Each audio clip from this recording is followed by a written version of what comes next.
Hello, boys and girls. I am Miss Becky. Each week, I'll be here to share encouraging and uplifting stories with you, just the way Miss Kathy would have wanted us to. Almost a footprint. With the echoes of their songs still ringing through the shoebox, the primary class was ready to study the story of Ruth. Since they were studying such an interesting story, Mrs. Shue had a surprise for them. Today we're going to put on a play. Here are your costumes. Maria, you can be Ruth. Jenny will be Orpah. And DeeDee will be Naomi. She was handing out robes, sheets, and sandals. Chris wasn't too sure he liked this idea. Mrs. Shue, I don't think I want to be in the play.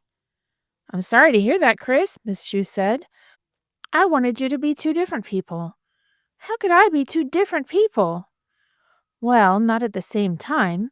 First, I want you to wear this green robe and these sandals and be Naomi's husband, Elimelech. But after you die, I want you to change and put on this blue sheet and wrap this blue towel around your head for a turban. Then you'll be Elimelech's nearest relative at the city gate. Okay, I guess, Chris agreed.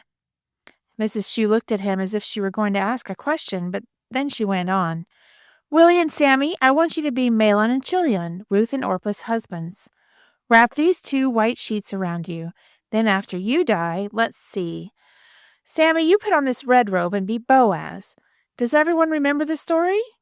Okay, let's start. After Ruth and Boaz were happily married, everyone sat down in a circle on the floor. Ruth had a happy life, even though many things went wrong for her, Mrs. Shue began.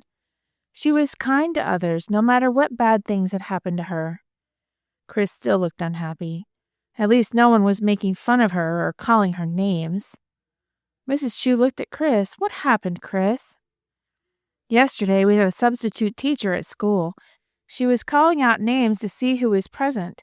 And when she got to me, she read my real Spanish name, Chris said. So? My real name is Cristóbal. It's the same as Christopher in English. As soon as the other guys heard that, they started teasing me. At recess, they said, Hey, Cristóbal, and we don't want a Cristóbal on our team. That would make me sad, Jenny said. It made me mad, Chris said as he unwrapped the towel from around his head. Most of the kids stopped after a few minutes, but Mike kept saying it and saying it. Finally, he ran up to me and said, Hey, Cristóbal, what's your sister's name, Basketball? Chris looked at Maria and kind of smiled. And that's when you got into trouble, Maria said. Yes. I said, Get away from me, pigeonhead, and shoved him back. Sammy spoke up. Pigeonhead? What does that mean? Chris almost laughed. I don't know. It's the only thing I could think of. Anyway, we both had to stay in at lunch recess and write, I will not fight with others 100 times. I know how you feel, Willie said. Sometimes the kids in my school call me Wheelie because of my wheelchair. I don't like it, but I laugh with them, and pretty soon they forget about it. But I feel like shoving someone sometimes, like you did. One time last year, DeeDee added, fixing her robe belt, a girl in my class asked me, What does DeeDee stand for, ding dong? So I gave her a mean look and didn't speak to her the rest of the day. What do you think Ruth did when the other people called her names? Mrs. Shue asked quietly. I didn't know that anyone called her names, Maria said. The Bible doesn't say anything about it, but it might have happened. After all, she was a stranger from another country. She was alone, without a husband. She had no friends except Naomi, and she was very, very poor. People probably did call her names, probably worse names than Pigeonhead. Everyone laughed, even Chris. What do you think she did, Mrs. Shue? Jenny asked. I think we can find out by looking in the Bible.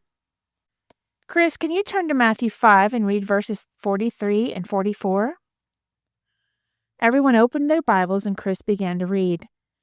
You have heard that it was said, Love your neighbor and hate your enemies. But I tell you, love your enemies. Pray for those who hurt you. Chris looked confused. Mrs. Shue, that's not fair. Mike deserved to be shoved. He was being mean. That's right, DeeDee added. Didn't Ruth treat Naomi nice because Naomi was kind to her? I agree, Chris, Mrs. Shue said. He did deserve it. But what does Jesus tell us in verse 47? Will you read it?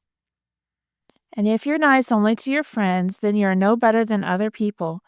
Even people without God are nice to their friends. Willie spoke up. So people who know Jesus should be nice to everyone? Even people who are mean? Sammy agreed. Even people who aren't Christians are nice to their friends. Christians should be more loving. They should love everyone.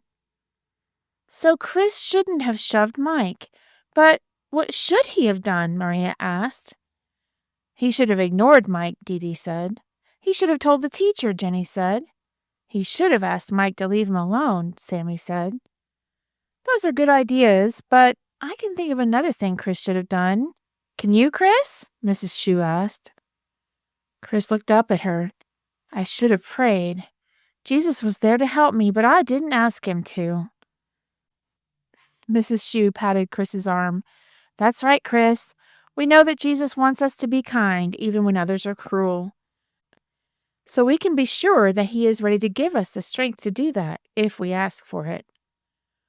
Well, I almost got to see Jesus' footprint. He was there, but I didn't ask for his help. Next time I'll ask, Chris said. The next verse in Matthew 5 tells that when we are kind to those who are mean, we are being perfect like our Father in heaven. Now, take off those costumes before you go, Mrs. Shue said. I don't want anyone to leave here looking like a pigeon head.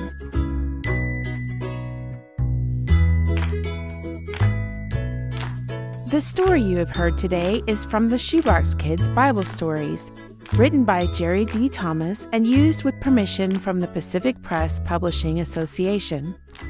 If you're interested in any other books published by the Seventh-day Adventist Church, please visit AdventistBookCenter.com or call 1-800-765-6955.